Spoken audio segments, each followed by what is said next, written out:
تاریخی اعتبار سے دنیا کا ایک اہم ترین شہر جب فتح ہونے جا رہا تھا تو فاتح فوج کے سپہ سالار نے اپنے حاکم سے کہا کہ آپ آئیں اور شہر کا چارج سنبھالیں، اور یہی شرط اس شہر کے حاکم نے بھی رکھی تھی کہ حاکم آئے گا تو اسے ہی شہر کی کنجیاں دی جائیں گی۔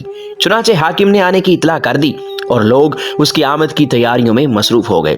جس دن اس حاکم نے شہر میں داخل ہونا تھا اس دن صبح سویرے لوگ اس کے استقبال کے لیے شہر کے باہر جمع ہونا شروع ہو گئے۔ دن چڑھے، دور گرد کا غبار اٹھا تو لوگوں کو لگا کہ حاکم کی سواری آ گئی۔ جب غبار چھٹی تو دیکھا کہ ایک اونٹنی کی مہار تھامے ایک شخص پیدل چلا آ رہا ہے، جبکہ دوسرا شخص اس اونٹنی پر سوار ہے۔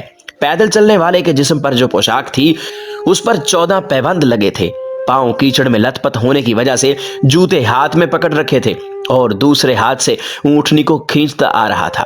سپہ سالار نے جب انہیں دیکھا تو پکار اٹھا، اے بیت المقدس والو، تیار ہو جاؤ، ہمارا حاکم عمر فاروق آن پہنچا۔ بیت المقدس والے رومی حکمرانوں کے ٹھاٹ سے واقف تھے۔ یہ منظر ان کے لیے ناقابل یقین تھا۔ پوچھا کہ عمر وہ ہے جو اونٹنی پر سوار ہے؟ جواب ملا، نہیں، اونٹنی پر سوار تو کوئی خادم ہے، عمر وہ ہے جو پیدل چلا آ رہا ہے۔ لوگوں میں چہم گوئیاں شروع ہو گئیں۔ سپہ سالار نے اپنے سامان سے قیمتی پوشاک نکالی اور گھوڑا دوڑا کر عمر کے پاس پہنچا اور کہا کہ آپ یہ پوشاک پہن لیں تاکہ شہر والوں پر رعب پڑ سکے۔ عمر نے جواب دیا کہ عزت کا معیار اس پوشاک میں نہیں بلکہ اللہ کی فرما برداری میں ہے۔ جب وہ شہر میں داخل ہوئے تو لوگوں نے پوچھا کہ غلام اونٹنی پر سوار کیوں تھا؟ جواب ملا، سفر طویل تھا، ہمارے پاس سامان کے کچھ تھیلے تھے جن میں ستو، پانی اور کھجوریں تھیں۔ اونٹنی ایک تھی اور مسافر دو، اور ایک وقت میں سامان کے ساتھ صرف ایک ہی بیٹھ سکتا تھا۔ طے ہوا کہ ایک منزل ایک مسافر اونٹنی پر سوار ہوگا اور دوسری منزل دوسرا مسافر۔ اتفاق یہ ہوا کہ جب بیت المقدس داخل ہونے لگے تو اونٹنی پر سوار ہونے کی باری غلام کی تھی۔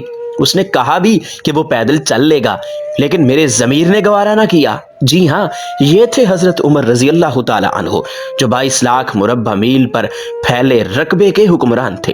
یہ تھے وہ صحابہ جن کی تربیت خود نبی پاک صلی اللہ علیہ وسلم نے خود کی تھی۔ یہ دنیا اگر 7 مرتبہ بھی بنائی جائے تو عمر جیسا ایک بھی حکمران پیدا نہ کر سکے گی، کیونکہ عمر کے پاس اللہ کی ہدایت اور نبی صلی اللہ علیہ وسلم کی ٹریننگ تھی۔ نبی صلی اللہ علیہ وسلم کے تمام صحابہ، خلفائے راشدین اور امہات المومنین ہمارے سر کے تاج اور رہنمائی کے روشن ستارے ہیں۔ اللہ تعالی ہمیں ان کے نقش پا پر چلنے کی توفیق عطا فرمائے، آمین۔